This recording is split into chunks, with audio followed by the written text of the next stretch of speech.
Hey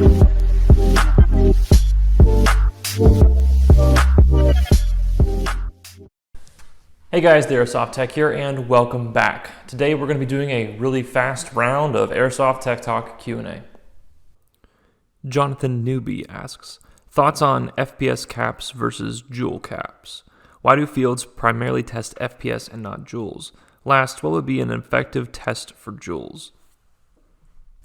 The primary reason that all fields, or most fields, use FPS as opposed to joules is simply because it's what we've done for almost ever now, and it's what has quote-unquote worked forever now. Now, does it really work? Not really, because FPS is a measurement of speed and joules is a measurement of energy. One measures muzzle velocity and the other one measures muzzle energy.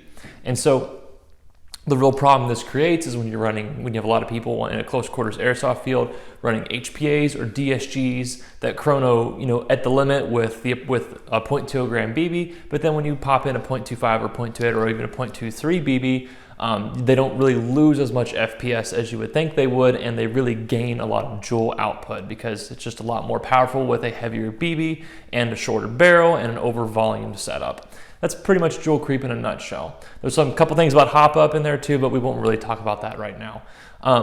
But really, most fields do this just because it's easier to measure in FPS. It's more easy for us to understand since that's pretty much what we've been fed from airsoft retailers, from airsoft fields. Everybody tells you the muzzle velocity of their gun as opposed to the muzzle energy of their gun in joules. So that's just pretty much why it occurs. Now, really what all fields should be doing is, chronoing every single gun with the heaviest weight BB that they allow on the field to see if it fires under a certain joule limit. That'd be the best way to go about ensuring safety and ensuring that everybody is using a gun that fires at or under the joule limit or the energy limit of the field. Sleep Induced asks, what's the best motor for a DSG build? Right now, I'm considering the GMP 180's Satan High Performance. What's your opinion on it? It really just depends on what you want to do with your DSG build. Now, the GMP M180 really isn't a bad motor. It's just pretty expensive for what it is. Personally, I like to use ZCI and SHS motors. Back in the day, I really liked the Lone XA2. A lot of people kind of just assemble their own motors and build 32 TPA Franken-Torque motors to run really low ratio DSG gears and get awesome trigger response, pretty good efficiency, and pretty healthy rate of fire. So all in all, it just really depends on what you want to do. Again, I prefer ZCI motors. Their 16 TPA motors pretty good. Their 22 TPA motors pretty good. Their quality control is a little lacking, but most of the time for me, I find that when I roll the dice, I come out on top with those motors. Now, if you don't want to really roll the dice and you want to get something that's a little bit nicer and has better quality control, you can go with ASG, you can go with Tianli. Tianli is better than ASG, but ASG is also a little bit more affordable, if not the slightest bit more affordable maybe. I haven't checked prices on those in a long time. But both those motors are pretty good for the money. But me personally, I like to either assemble my own motors or just go with a cheap ZCI alternative. Matt Rush asks, I'm having trouble measuring nozzle to bucking clearance. Thoughts? The way I measure nozzle clearance nowadays or get the perfect nozzle for my gun is by using an adjustable nozzle. Personally, I really like the Perun Airsoft Nos X adjustable nozzle. It just works really well. It's really well constructed. You can easily adjust it from outside the gearbox shell, so you don't have to keep taking apart the gearbox shell and putting it back together in order to do that.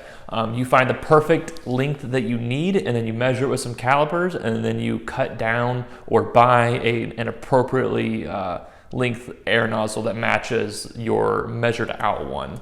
Now, the old way of doing this was pretty much just guessing, literally guessing the whole way. There were a couple methods that you could use where you can mark the nozzle down through the hop-up chamber and then cut like that, but that's really lengthy. That's kind of tedious. This newer method that I've been using recently works phenomenal. The only problem is you got to buy an adjustable nozzle up front just for measuring purposes, which might be a deal breaker for some people, but if you do this frequently like I do, you might as well do it. Robert Murr asks, where can I purchase a TSG? Is it worth the hype or just a tech flex? You can buy the TSG on Shapeways. Just go to Shapeways and type in TSG Airsoft or TSG Airsoft gear, and it should pop up and it should be right there to buy. It comes in 2 different versions. You can buy the complete version where you just have to throw an axle in, and then you can buy the top portion of the TSG where you just basically put it on top of a lower portion of an SHS sector gear or ZCI or whatever have you, but SHS worked well for me. In terms of how viable is a TSG build or how competitive is it, really it's more of a flex. I think that's probably an appropriate way to put it. But a well-built TSG will definitely get some awesome trigger response. It'll perform very well. You can get a TSG shooting right at 300, 320 FPS at the most. I have not gotten mine to shoot like that, mainly because my barrel is extraordinarily short. If I lengthened it out a little bit, I think it would actually shoot a little bit hotter. But anyway, it is competitive. It's just extremely hard to get right, and it's really more of a flex and less of a competitive gun because, well, that's what DSGs are for in my opinion. They're certainly really cool though. All right guys, that's all the time I have today for Airsoft Tech Talk Q&A. If I didn't get around to answering your question, I apologize. I try to answer questions that have a lot of upvotes / questions that I find very interesting and unique. So if it didn't get answered this time around, just keep asking it and I will do my best to get around to it in the next video. But that's gonna have to do it for this one, guys. Thank you very much for watching again, and I will see you guys in the next video of whatever the heck I'm doing next. But until then, stay tuned, techs.